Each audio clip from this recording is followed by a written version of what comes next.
Welcome to Ask and Learn. So in this video, we're going to talk about question 8 from chapter 20, which says, what is nitrogen fixation? Give some examples of nitrogen fixation. So the usual form of nitrogen is diatomic. It's gaseous N2. And the structure of that molecule is two nitrogen atoms triple bonded to each other.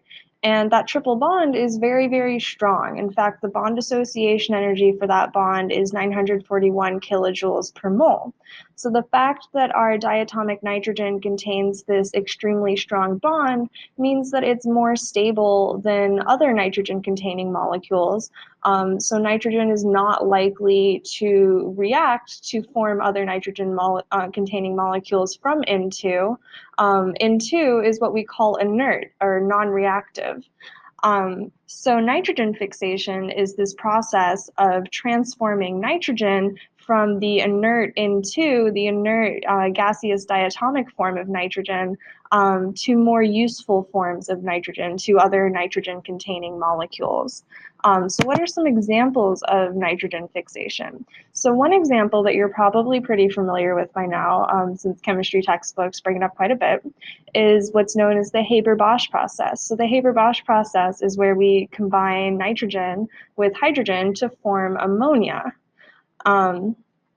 Another example is a naturally occurring one where lightning breaks up diatomic nitrogen into two nitrogen atoms, and then these highly reactive, unstable nitrogen atoms readily react with O2, with oxygen in the atmosphere, to form oxides, which eventually become nitrates, which are used as fertilizer in the soil from plants, for plants. And another naturally occurring form of nitrogen fixation are some bacteria in plants that are called nitrogen-fixing bacteria. And these bacteria are able to convert N2 to NH3, so nitrogen to ammonia, or other nitrogen-containing molecules.